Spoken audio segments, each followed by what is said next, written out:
May I come in, sir? Yes, come in. Good afternoon. Good afternoon. Sit down.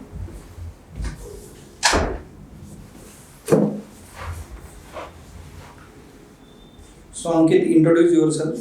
My name is Ankit Thamke. I hail from city Peth, district Raigad, Maharashtra. I've completed my schooling from Carmel High School, Peth, city Peth. I have done my further junior college from DGUPL, and further I have did my diploma in civil engineering from Government Polytechnic, Peth. Further, I completed my BE in civil engineering from Saraswati College of Engineering, Kharghar, Navi Mumbai. Currently, I have been preparing for civil services examination from the past 5 years. This was my first attempt towards CAPF. Apart from this, my hobbies include playing box cricket, indulging in watching thrillers, and daily anapana meditation. Okay. So you are from Raigad district. Yes, sir. Okay. What is the significance of Raigad Fort in case of Maratha Empire? Yes, sir. So, Raigad Fort, when we hear the name Raigad, it signifies the establishment of Swarajya. It was the place where Chhatrapati Shivaji Maharaj was crowned. It is a huge pride factor for the Maratha community and also for the nationalist sentiment which is being cultivated currently and has been cultivated throughout the history. Secondly, sir, in the strategic perspective, when we look at the fort, it is built in the hills and valleys of the Sahyadri Mountains, plus the architectures, the civil engineering of the fort is such that it becomes very difficult for the opponents to penetrate the defenses. And apart from that, sir, the aquifer system up on the mountain is a very technological breakthrough of the current time. Okay. So as of now, I could recall these features, sir. Okay. So you live in a Mahara colony. Yes. Okay. What is Mahara?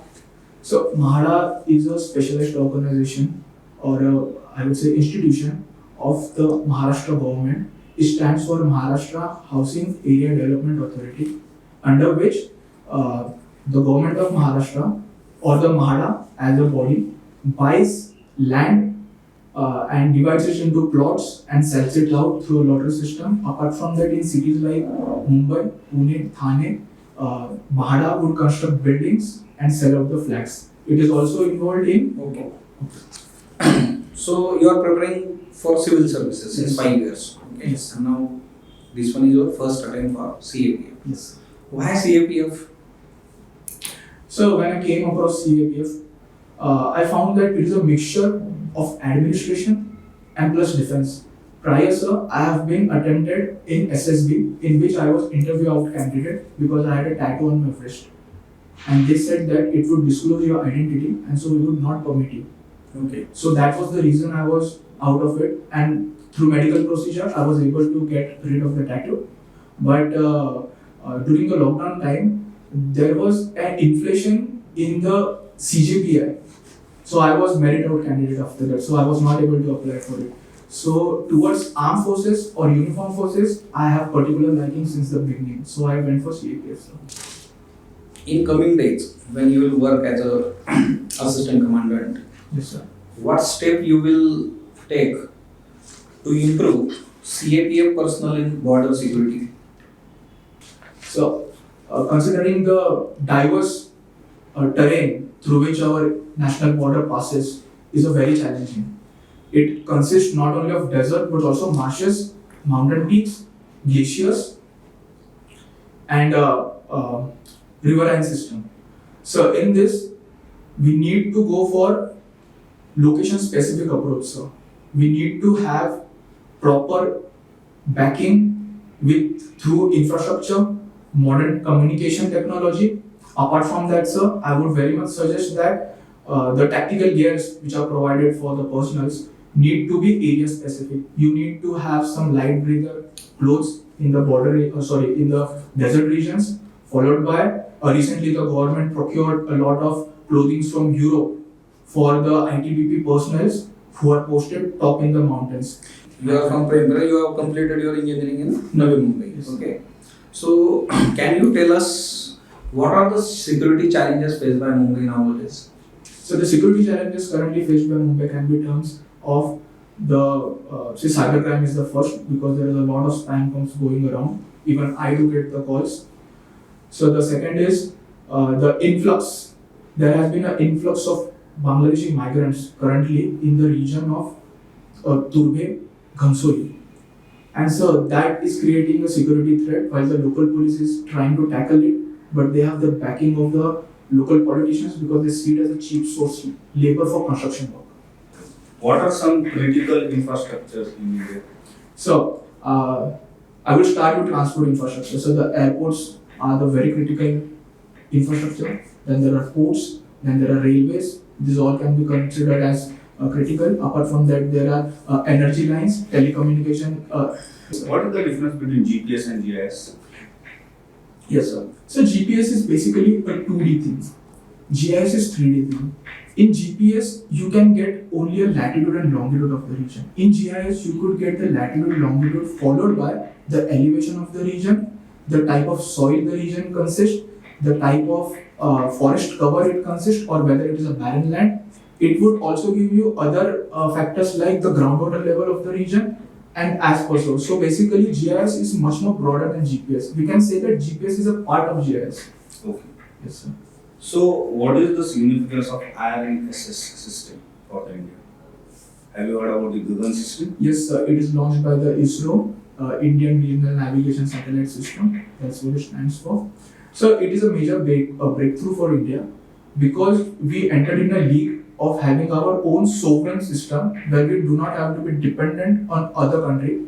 Considering, I would like to give an example to it. Have you heard about the term space warfare? Yes, sir. So it is considered as the sixth dimension of warfare. Currently, India has also been entered in it. India has posted a 3-star Air Force officer. What is your opinion about the cyber space as a challenge towards the internal security of India? So considering the report latest published by the Indian Association for Mobile and Internet, we have almost more than 75 crore of internet users. And so we have a low digital literacy.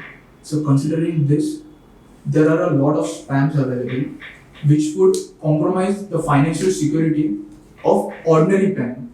Not only ordinary men, but in fact even the business people are also falling in trap of it. They are getting digitally arrested. There is a big butchering scam which is in process, and there is a cyber slavery which is in effect. So all these things are hampering our economic growth. There is a loss of revenue, and it also affects an individual's psychology. What is the current political scenario in Myanmar? So I'm not aware about the exact year, but it was during the COVID phase that there was a takeover by the military.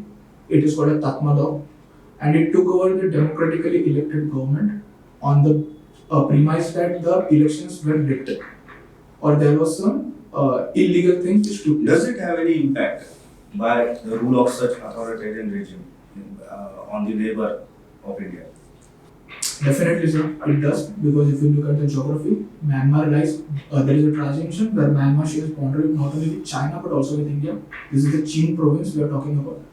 And China is supporting the Chin insurgents, which are further supporting with arms and ammunitions.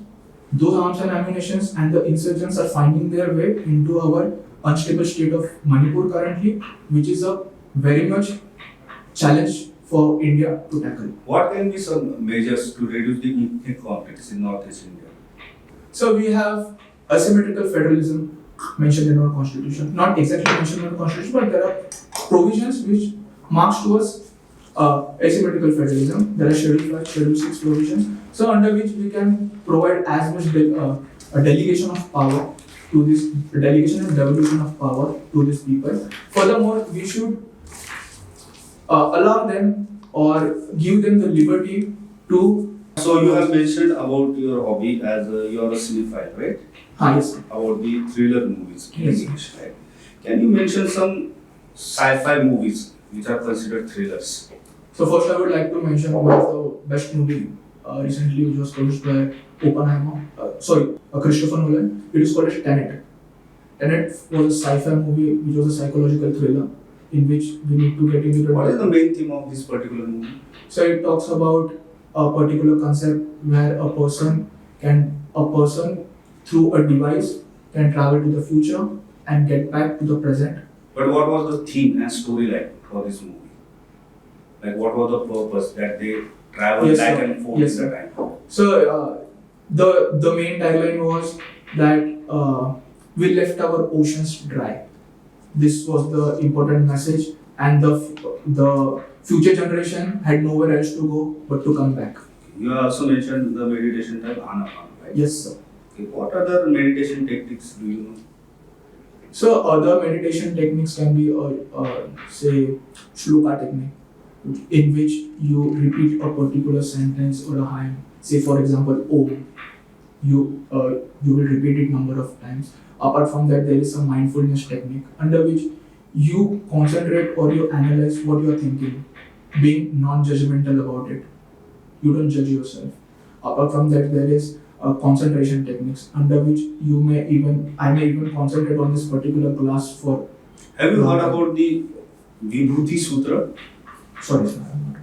So there is a book in Patanjali Yoga Sutra which talks about when you concentrate up to the mark, you can gain magical powers by concentrating on an object and performing samadhi. Do you believe in these things?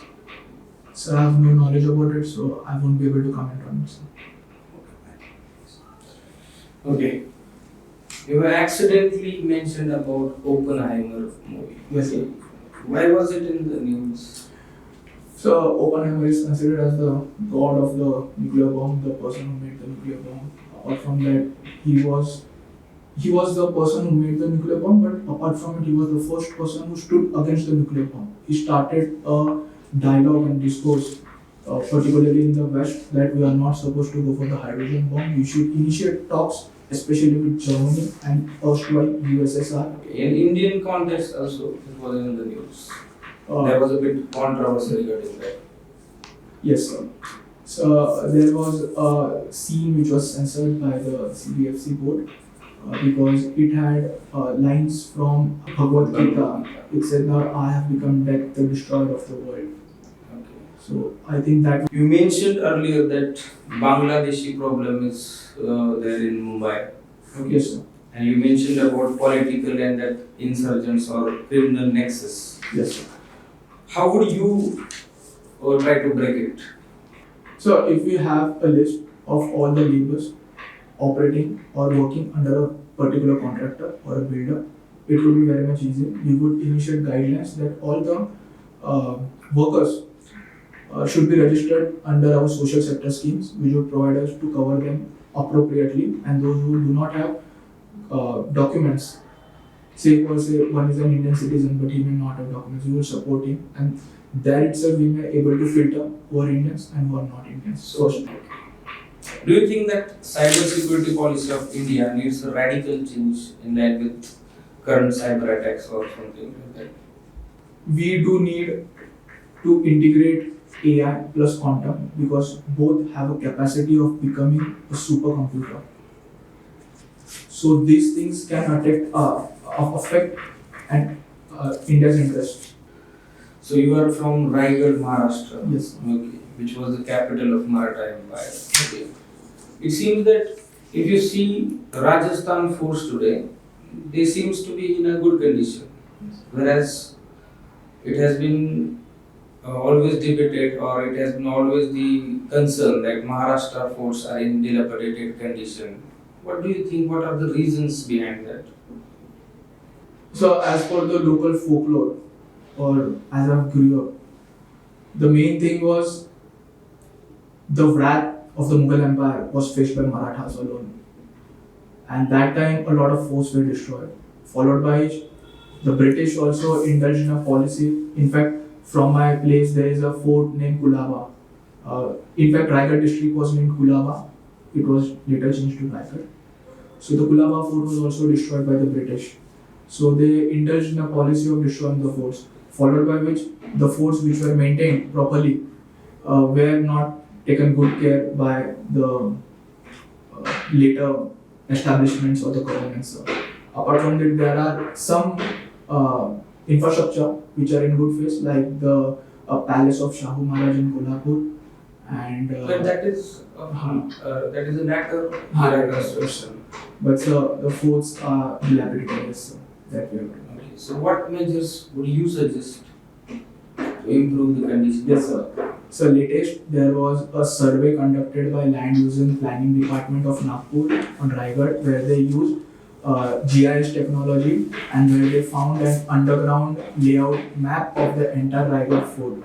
So these techniques, followed by the recent advances in of Archaeological Survey of India in restoring the structures, can be used to further strengthen and enhance and further try to build as much as possible. You have graduated in civil engineering. Yes. Okay. So how could you use your knowledge of civil engineering in this CAPF? So if you go in the root, if you're talking about left-wing extremism, and if you go into the root cause, we can say that the lack of development has been one of the issue, and the development-induced displacement can also be one of the issues. So civil engineering can come in many ways to help these people out, providing infrastructure, basic services like hospitals, schools, building roads, building facilities like drinking water, and all these things can be implemented through civil engineering. And civil engineers are at the forefront of this. In fact, if we talk about the recent construction of road in Afghanistan, which was carried out by the Indian government, there were CAPF officials along with engineers posted there. So yes, sir, we do means civil engineers do indulge in making it. Okay. You mentioned that these forces are also engaged in disaster relief measures. Yes, sir. Okay. So have you heard of Gadgil report? Yes, sir, it talks about the Western Ghats. There was an incident of landslide, which was in news. Okay. So what do you think is there any connection between such reports and people or government not following it?